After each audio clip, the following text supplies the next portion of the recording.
Hello, my name's Kathy Bissell. Welcome to the Golf Show 2.0. Today we have an extra special guest who's a good friend of ours, Michael Bamberger. Gary, why don't you tell all of the things that Michael doesn't want you to tell about him? That's a long list. It's a pretty long list. You know, I've noticed that whenever people say, here's someone who needs no introduction, they proceed to go on and introduce them anyways. Did you ever notice that? If you don't need an introduction, then just step in here, Gary. I got to step in here. Kathy, you wouldn't know this. I know you know a lot about both of us, but you wouldn't know this. Gary and I are the American sports writers most devoted to the Yorkie. And even I don't know what that means. Gary, tell the listener what the Yorkie refers to. It's like was it a peppermint patty bar? Not peppermint peppermint. Oh, the York peppermint patty? It's a peppermint bar. But hold it. Maybe I'm misspeaking here, but the British version. Yeah. Okay. It's the British version. But the one that's Well, their advertising slogan when we were there, it's been 15 years ago, their catchphrase was, Yorkies, they're not for girls. Meaning they're so hot that women would not be able to withstand the I'm guessing, and this was what? This was a mid to late 2008 era, 2010. Certainly not appropriate now, and they were a little behind the times then, I would say. No, Michael Bamberger does need an introduction. He needs a good one, which he's not going to get here, but he's written a lot of books. He's written Philadelphia Inquirer, Sports Illustrated, caddied for Peter Teravainen on the European Tour. I would say he and I are among and I shouldn't even categorize myself with him, but very few U.S. golf writers have actually caddied in a tournament. I've done some for my son and once for Eddie North and a few others, but Michael caddied in the Masters, for God's sake. Gary, of course, is being modest, Kathy, as you know, because he's actually played in events that have caddies. Yes, well, Gary, how many USGA events did you play? I think I know of only one. Have you played in more than one USGA event? No, I made the U.S. Senior Open twice, which is a cool thing. Well, the U.S. Senior Am in Pittsburgh usually only sends one qualifier, so I've actually got 2 USGA medals because I was a medalist, because you had to be to get in. That's pretty cool. Kathy, I don't think you know this, but Gary, Mike Donald, and I were playing at a wonderful little. Now you'll know the course, Kathy, because you know golf courses, called Ely, in about maybe, if you don't get lost, about 45 minutes from the old course. You ever been there, Kathy? Nope. So we're playing there one night, and Gary turns. He's about 200 or 300. It's a short little course, but it's wonderful. And Mike had never played with Gary before. And Mike says, Gary, you got some stick. And Gary says, yeah, I'm to get into a senior event and finish DFL. And Mike says, don't get carried away with yourself. Now, this was a time when there were still a lot of those hanger-ons on the senior tour who were, 79 years old and just playing because they were allowed to. So that was really what I was thinking. Talk about Jerry Barber that way. I think I could have taken Jerry Barber at the end there, but yeah, maybe. But I'm not going to disagree with Mike Donald. How many people in the country are talking about Jerry Barber right now? That's what I would like to know. Probably only us and his relatives. And my dad used to play against Jerry Barber's cousin almost every year in our country club championship, because we're from Central Illinois, and so is Jerry Barber's family. Now that says a lot right there. A whole new picture. Kathy, like they had like the what is the main bridge? The BBC announcers. You can never tell where they're from. And Kathy's accent is similar. You can't tell if she's Southern California or Northern Florida, but now I'm getting a sense there's a little Midwest in your family line as well, isn't there, Kathy? Oh, I am absolutely from smack dab in the middle of Illinois, in between Springfield and Quincy. Okay. But you've logged time all over this country, I think. Yes. Yes, I've lived in Massachusetts. I've lived in upstate New York. I've lived in Ohio. I've lived in California, and now I live in Florida. Kathy, as the premier biographer of Fred Couples, how did you feel about his recent performance in the Masters at age 63? I thought it was amazing that he's still able to play that course. But Fred's only issues were sometimes his putter wouldn't work the way he wanted to, and sometimes his drives were so long he'd get in a little bit of trouble, but nothing totally serious. And Augusta National is wide enough that eliminates the trouble most of the time. So it's a place he loves, like, Riviera. Those are his two favorite courses, so far as I know. And if you love being in a place, you're going to do well. Wasn't Fred on the wrong end of the draw at Augusta too? Oh, yes. Wow. Yeah, he had the wrong side of that. Mike says, Fred, that he never knew a golfer hit it on the face more often than Fred. I always say my sort of answer to that would probably be John Daly. For hitting it right on the face. Of course, Tiger would, none of us really caught Jack in his prime. But it is astounding how flush Fred hits it. That's what Paul Marchand says. He says Fred hits it in the middle a lot. And, if you hit anything, any club in the middle, it's going to go. And he just has great hand-eye coordination. Yeah. I mean, if you think about it, we've all seen Fred probably hit literally thousands of shots over the years. There's never a duff. There's no duffs. There's no ball hooks. No. It might go, he might miss club or something, but there's never a duff, actually, when you think about it. I can't even chip shots and pitch shots. I don't know. He's just gifted with eye-hand coordination. I can't think of one I've ever seen. You're absolutely right. Paul Marchand also used to tell me when he knew when Fred was playing well, and he said, you can just watch this. He said his shots will always be in line with where the hole is. They may be off a little bit one way or the other, but if he's hitting it, so if he's got his distances dialed in, then he's going to be playing well and doing well at whatever course it is. Well, we interrupt this love fest for a surprise pop quiz. Michael Bamberger, what's the best book you've ever written? And that includes the new one, which I have right here, Ball in the Air. Ball in the Air. That's very near. The best book I've ever written was a ghostwriting job for my close personal friend, Davis Unlove III. I think we all know them. Speaking of the book called Every Shot I Take, winner of the Herbert Warren Wind USGA Book Award. Yes. It doesn't carry my name. It doesn't need my name, but it's Davis's life and times, and it's got a great quote from Fred. All roads lead back to Fred in this conversation. I'm determined. Fred shows up at the Love House at Sea Island at one point. He looks around. He sees the tricycles and all the yard sale stuff is out. But there's no yard sale. It's just how Davis lived at that point. And Fred looks around and says, Davis, you got way too much stuff going on here. You probably made 180 and headed for a motel somewhere because. But if you have any other questions, Gary, that are going to put me in an embarrassing predicament, well, this is a talk about myself, you will be unsuccessful.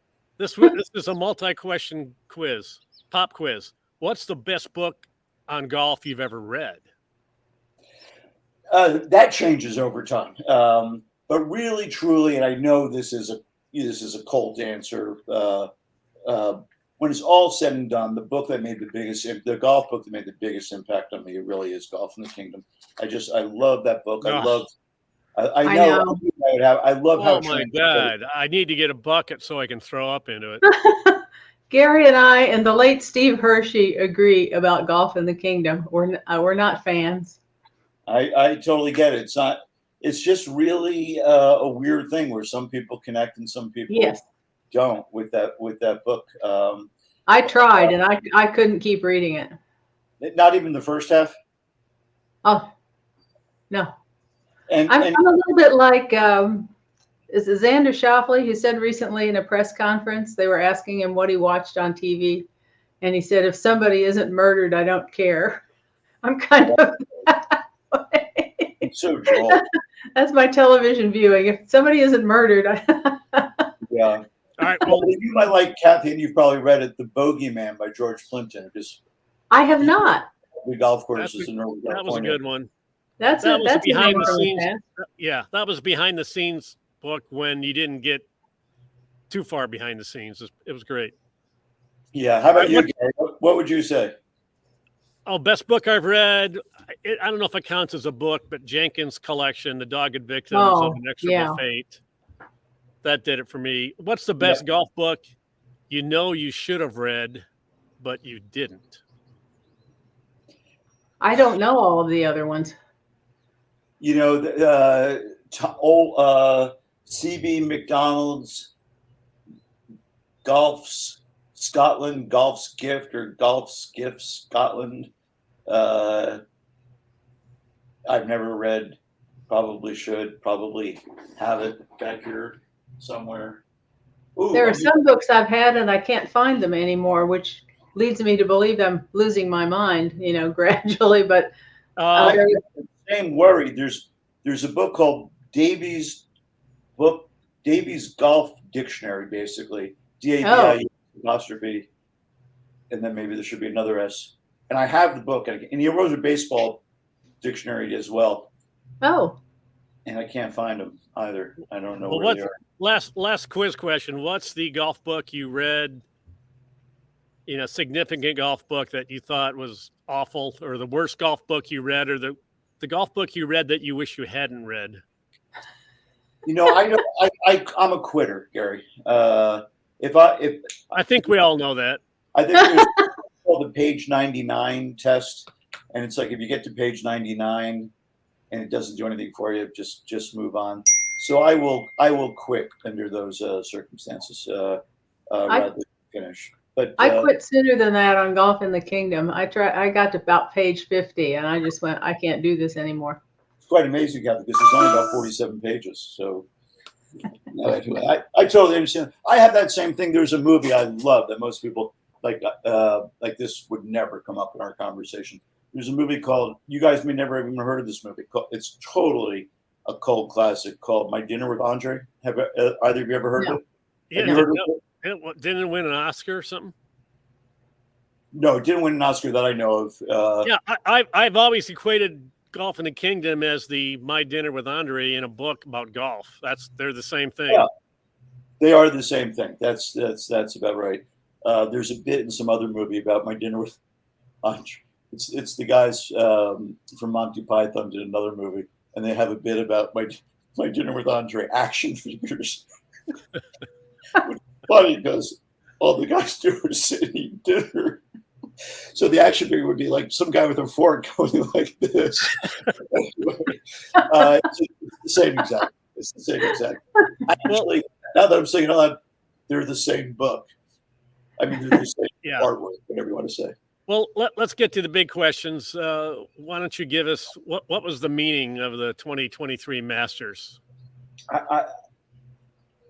Okay. Bad weather can ruin a good tournament.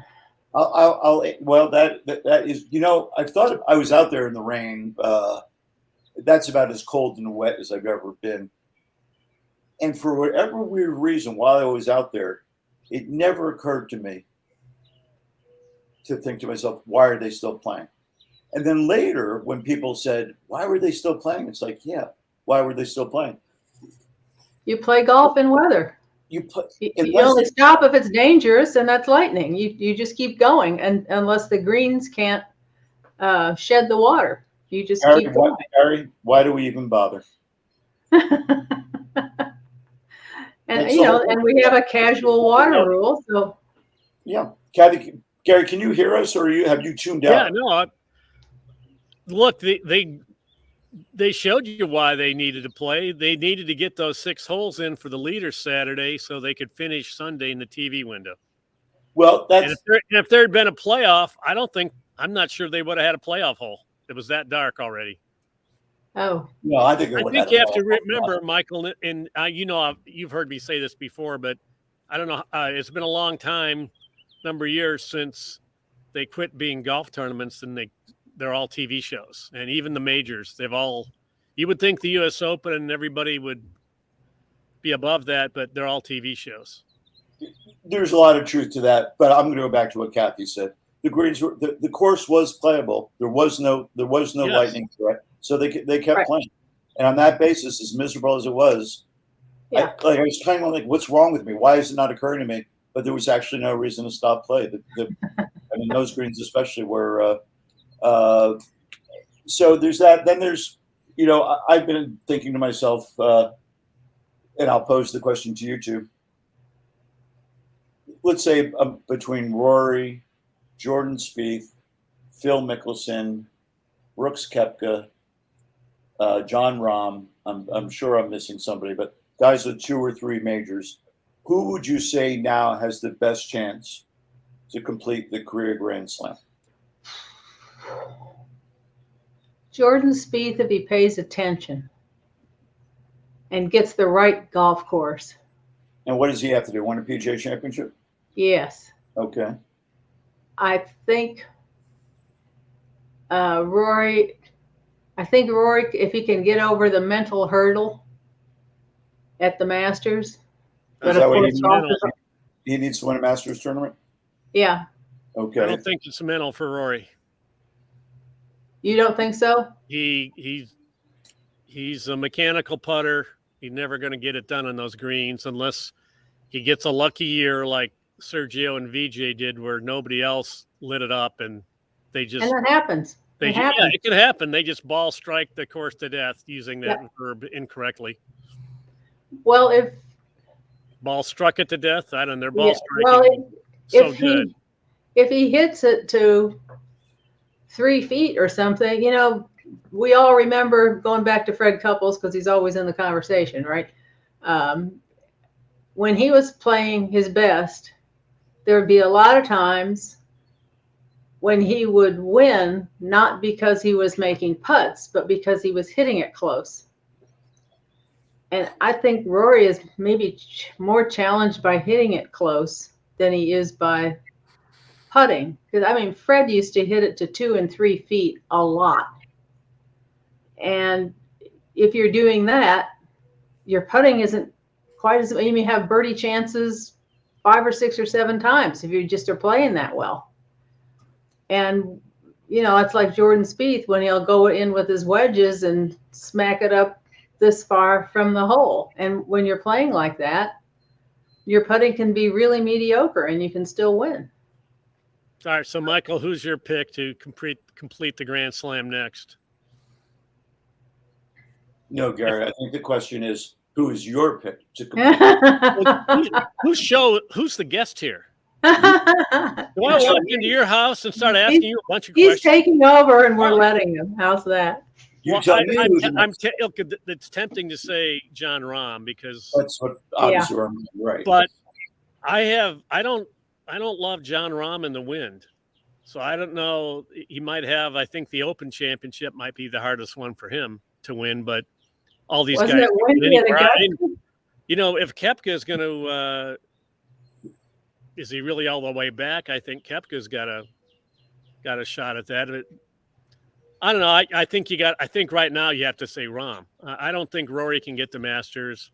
I don't know what Spieth's doing. That would be I guess I'd go with Rahm. How about you? That was my takeaway too. And you know what's funny about the wind? Now you talk about the wrong or right side of the draw, and of course Rahm very much was on the wrong side of the draw at the Masters, or just had an unlucky tee times, probably be more accurate. There's a lot of British Opens where it's not windy if you are on the right side of the draw. So people think it's howling wind. People who've never been think, oh, they play in the howling wind there. They get a warm, dry, still summer. They get warm, dry, still summer days like everywhere else in Europe does Well, I was surprised when you said that was as wet and cold as you've been. I immediately go back to Muirfield when Tiger was going to win the Grand Slam in the calendar year that year, and that freak storm came up like an hour before he teed off and just blew everybody away, and then it quit at like right after he got done. Right. Is that the one? Is that the year Ernie Els won? Yeah. Yeah. Yeah. Tiger was going to steamroll everybody, and finally the weather went against him. When Harrington's first Open win was at Carnoustie in what, 2008 maybe? I'd have to look it up. But anyway, Gary and I were there, and Gary said, I've just watched this kid play 9 holes, and he's going to be the next Lanny Watkins. You remember that, Gary? Sure. Not really?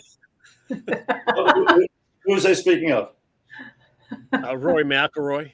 Yeah, that was neat. Okay. I think I heard that name. I went up and talked. I wrote a story on him that week. I just went up and talked to him. I mean, everybody was gaga over him, and he talked to everybody and people and everybody. A million guys are chasing him, and I get him, and like off the green, and he doesn't know me from Adam. I tell him how I am, and we just talked. He couldn't have been. I have to tip my cap to him. I mean, yeah, he's got an agent now who gets in the way, but he has remained, I think, as unchanged as that kind of wealth and fame can change you. He's still a pretty good guy, and I guess you could say the same about Jordan Spieth and some of the other guys, but Rory's really. I think Rory's exhausted. Why do you say that, Kevin? Just this whole last year and a half stuff with Liv. I think, he's just been beat up with questions, and he didn't mind answering. And he was the only one talking about the PGA Tour, and the PGA Tour wasn't even talking about the PGA Tour because they didn't want to say the wrong thing. And Rory was out there, and he was the front guy for everybody. And nobody came to his rescue until later. Michael, didn't you ask Rory if he was going to finish that pickle once? What was that story? It was in your story. I wrote a long piece. It's funny. My wife was cleaning out a room in her house, and I'll get this one sec. Oh, we lost him.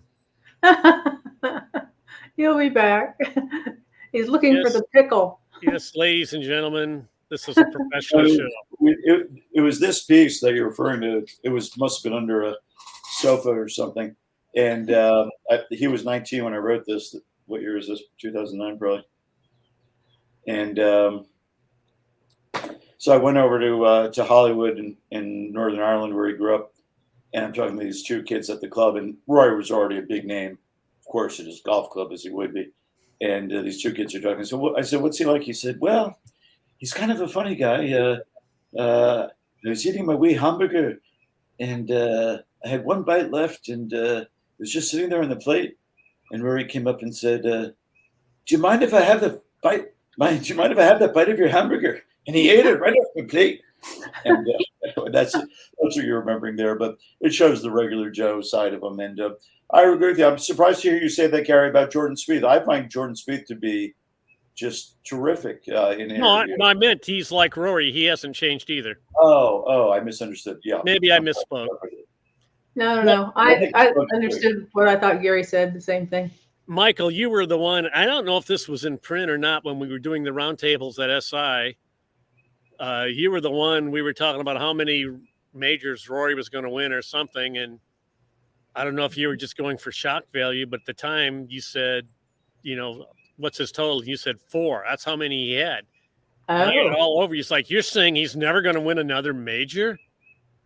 Are you kidding me? And you've been you're right. correct. Were you serious? Do you remember that answer? And what were you? I remember you have. What drug were you on? You have brought that up from time to time.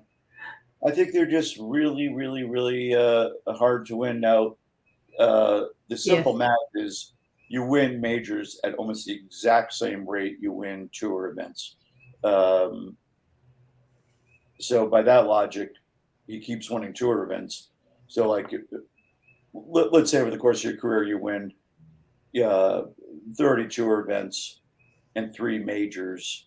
Then you, for every, I'm getting convoluted here. There's no logical reason why he shouldn't be able to win another.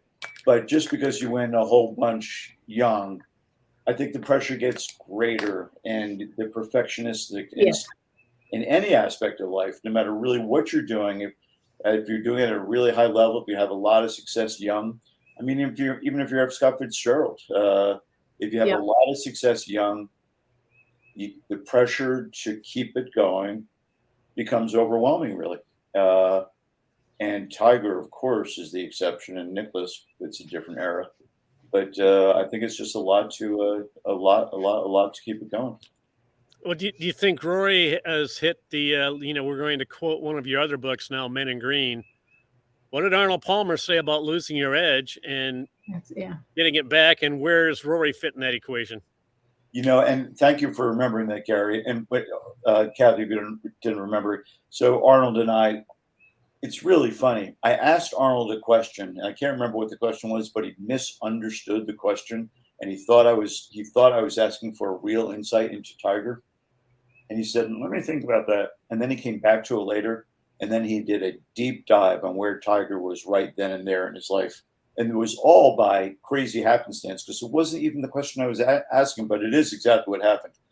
And Arnold went into a deep dive about what it means to lose the edge. Now, this next part doesn't even seem understandable, given what Arnold did in his life. But Arnold said that after he won the 1960 U.S. Open, there was only really one major for Arnold, and it was the U.S. Open. He won the U.S. Open, the National Open.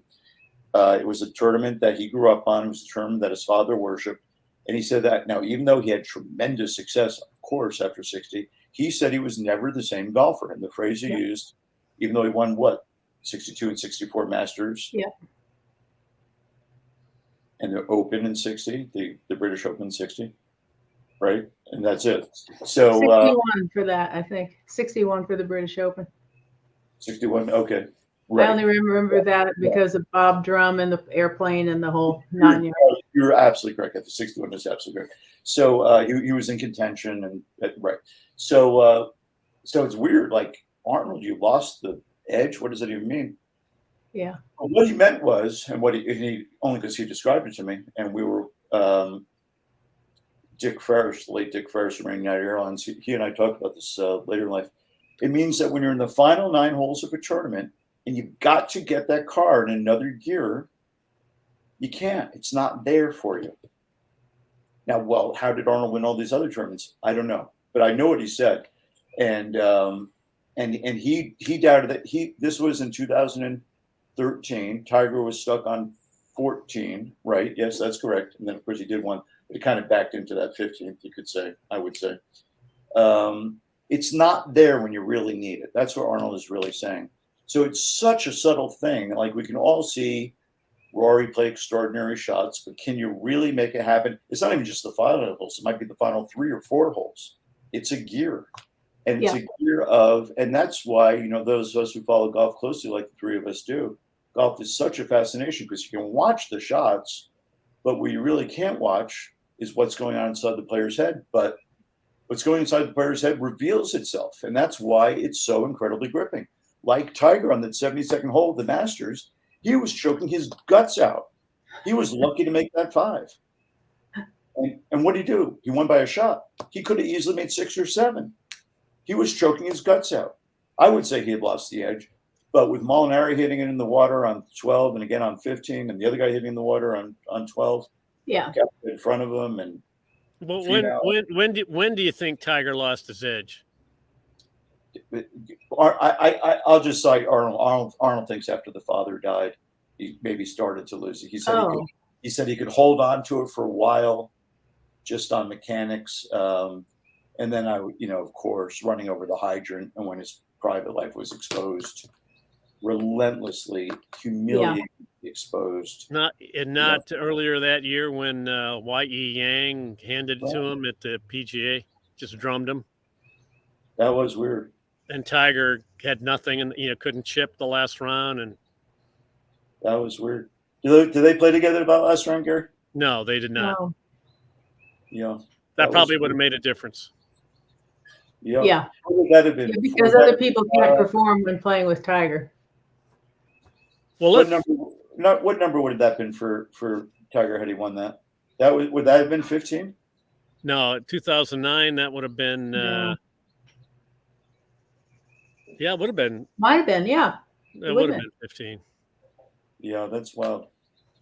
It is, but I think it. You're right. Philosophically, people get the yips in all kinds of things. It's hard to reinvent yourself. It's hard to have the courage to step up and do things. And I think that's been one of Jordan Spieth's problems in winning another major, is that his life changed so dramatically that one year that he won 2 majors and had a chance in the other ones, that he may just not want that kind of attention again. If you win a lot of tournaments, you're going to have people all over you all the time. And that's too much for some people to take. There's the distraction factor. There's the complacency factor. Yes. It's just human nature that when you've had all this success, you probably don't spend as much time on your game, and it doesn't take that much less time to drop you out of number one. And then the other thing is, once you have kids and your wife can't travel with you anymore, now you're in a hotel. David Duvall, is that all there is? You're in a hotel room. Yeah. You want to be with your family. How much do you have to win? There aren't many guys driven like Tiger who can keep going against all that. And you see a lot of these guys fall off, and then when their kids get older, they have a revival because they want to show the kids how good they were. But we've seen it, a lot of times where, nobody talks about being a pro golfer and playing 20, 22, 24 events. How many people out there want to spend half of the year away from home? Well, a lot of people do that's anyway. not so easy to do. No, it's not, but a lot of people do anyway in the jobs they have. People who are in sales, they spend a lot of time away. It's usually not the entire week. It's usually like 3 days of the week or something like that. But you're talking 24 full weeks, you're gone. And that's not for everybody, even guys who are winners. Well, I think we better get talking about the book. Again? Well, we haven't the really got into this for Michael.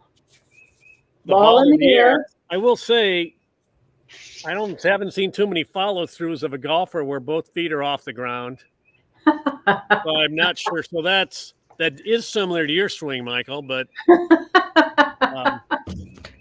why did you write this book? This book came about. This won't surprise you, Gary. That was my little touch to suggest to the artist that we could have the golfer elevating a little bit. Johnny Scheffler is almost off the ground, and Tiger is almost off the ground. And Phil, after he won that Masters and he leaped in the air, he was almost off the ground. Yeah. Paul Azier called that a credit card jumper. What do you mean? Like you barely jumped high enough to slide a credit card under your feet. That's good. I've worked with a great editor at Simon & Schuster for a number of years now, named Jofi Ferrari Adler. He once shot the 30s on 9 hole, so I was there. You were there. Were you in the game? Were you in his group? I was in his group. I was trying to coach him through the second 9 because he was overwhelmed by the moment, having never shot in the 30s, and he couldn't believe it, and I knew what was going to happen. I tried to help, but I couldn't stop it. He shot 31 with 4 clubs going out. Wow. Yeah. Yeah, he's a good golfer. He's a great guy. And he blew up because he was out of his comfort zone. Yeah. This is a little event I have Kathy in the fall that Gary has won and dominated a number of times. But anyway, he just has a wonderful. He knows me very well, and he's very supportive of what I try to do. And he had the idea that this was a good time to with the Live was just starting to make noise. This is only about a year, a little more than a year ago. This book came together quite quickly. and said, it seems like now would be a good time to celebrate the amateur game. And that's pretty much all he said. And then I started thinking about, we're all devoted to the game in our own way as, quote, amateur golfers. We've all heard the phrase golf is a game of a lifetime. We'd all know that it is, given where we are in our lives and how devoted we still are to the game. But how could I really sort of illustrate it? So then I had the idea of finding 3 different lives and 3 different times of the person's life where they're, you could say, consumed by golf, but also have other things going on in their life, but would represent a starting stage, a middle stage, and a latter stage. And that was really the idea behind the book. Kathy, I know you. Kathy, you must know Billy Harmon. Do you, Kathy? No. Oh wait. Yeah, one of the Harmon brothers. He caddied for quite a while. Yeah. He's the young, right? Exactly. He's the youngest of the Harmon brothers. I once asked Billy years ago, what is it about golf that you like best? And he just said, for whatever reason, the ball in the air. And it was like, oh. And, he caddied a lot too, so that could be. Say that what, Kathy? He caddied a lot, didn't he? Billy Harmon? Yeah. Very much so. Yeah. So the ball in the air for him, that's where you want it. That ball is in the air, and part of the mystery of golf is that once the ball's in the air, you've done everything you can do, and then we start talking to the golf ball as if we can influence it. Yeah. But once it's in the air, it's going to do pretty much its own thing. The wind's going to hit it or not hit it. It's going to take a good bounce or not. Like even if you think about Koepka and Rahm out of the right rough on 14 on Sunday. Is that right, Gary? Did they both hit in the right rough on 14? And they both hit those slice shots out. And they both hit good shots out. But you don't really know what that ball is. You can try to guess and calculate, but you don't really know what that ball is going to do when it hits the green. Rahm's goes to maybe 4 feet, and he makes the putt, and Koepka's goes to, I'd say, 40 feet, and he 3-putts. Yeah, and that was the clincher, really. That was the clincher. So that was a case of the ball in the air. You don't put the ball on the ground, really. The ball was in the air, and then it was on the ground. And then, we have so anyway, that was just a little sidetrack, a sidebar note as to how the title came about. And then I'm sure we've all done this, what time do you want to play? Balls in the air, 8 o'clock. That means you better be on the tee at 7:52, because if you're going to have balls in the air at 8 o'clock, so that's a phrase we all use. And then sometimes you throw balls in the air to see who's going to play with whom. But anyway, so I'm just trying to, there's the great Hal Sutton quote, which I steal for the book, be the right club today with the ball in the air. But he doesn't know. He knows he's just flushed the shot. He doesn't know where it's going to finish. When Watson hit that shot into the 72nd green at Turnberry that year, when Stewart Cink won, that shot was flush, dead, cold, solid, perfect, and it finished over the green. You don't know. But anyway, so I guess this is all a roundabout way of saying that the game has so much mystery and so much hold. There's what we do physically. There's just you were over the ball's doing nothing. We've got this idea in our head. No matter what level you play at, you have this idea in your head of what you can do with the ball right then and there. And then by some weird, it's not like baseball where the ball's coming at you at 92 miles an hour and just on impulse alone, you do something with it, or the basketball player. But the basketball player hitting free throws, I would say, is a little bit more like golf. The ball's stationary, got ideas in our head. We're going to take those ideas, get our body to do something, propel the ball forward. And there's just so much mystery in the whole thing. And of course, now we play for no money at all. We just play because we like to play. Anyway, I'm trying to capture that through these 3 very, very different lives. That's what I'm trying to do in the book. On that basis, I know Gary's thinking like, you came on this show to sell a book. What you've just done now is make people who already have the book return it. Well, I'm glad you didn't write the liner notes on the book jacket from what you just said, because you would have needed to use the inside and the back cover to also get everything. And after you get done, it's like, so what's the book about? Give me what's the book about in one sentence? Go. I saw Gary's eyes go lower and lower, and I know he was thinking, is Bamberger ever going to finish this diatribe? Well, it's a different book because it's not, here's the story of Lee Trevino or here's my, it's not about one person. You interweave stories of a couple different key people. And through the course of doing that, it's much like our conversation here. We're talking about the Masters and all of a sudden we're talking Fred Couples and Rory and all kinds of unrelated things. So it's how golf weaves in and out of your life. And the way Michael's shown that is exactly how golf weaves in and out of the lives of people that he's writing about. There's your next book title, The Golf Weaver.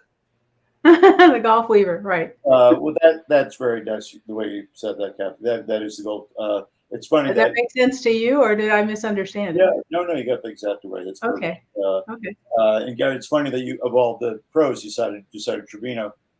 Now, many people wouldn't know this. Trevino never played in an amateur golf tournament in his life.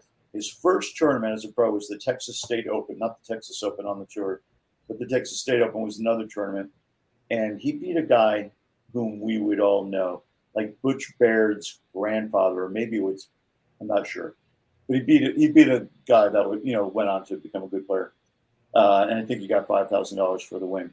That was his first tournament as a pro. So you could say, of course, of Lee Trevino, the pro's pro, wouldn't come out of bed, if you didn't pay him to do it. But leaving that aside, and I say this in the book, to me, he's almost like the ultimate amateur because here he is in his early 80s. Yeah. And the mystery of the game still absorbs him completely. Yeah. And for Trevino, really specifically, I would say it's the mystery of the swing and what you can do with the swing and what you can get the golf ball to do based on how you swing. So he appears in the book now and again, and even though you could make the case that he's the pro of all pros, I try to make the case that he's the amateur of all amateurs. He's not a major figure in the book, but he does appear in it. Okay, I'm going to slide us into a conclusion here, simply because we had technical issues the last time we went past 45 minutes, and I don't want to have technical issues with this. This is Bamberger Part 1. Bamberger Part 1. We've concluded that. Maybe in a month we'll have Bamberger Part 2. I hope so. Everyone, thank you for watching. And Michael is just a super individual and person, and he's consumed by golf like a lot of people, and there's nothing wrong with that. Without that, we wouldn't have the entire golf industry and tournaments and all the things we do. He's the most observant guy I think I know. And so you got to watch it when you're around him. But he's smart, he's observant, and you read stuff he writes, and you get ticked off. It's like, why didn't I think of that? I'm not as smart as him. That's why. So the last shameless plug. Standard. All's in the air. All in the air. Thank you very much to both Michael Bamberger. Thank you for having me. More importantly, thank you for years of friendship to you both. Sure. We'll do this. We'll do this again. Good. Thanks so much. We had no idea you'd be good. So. Yes, we did.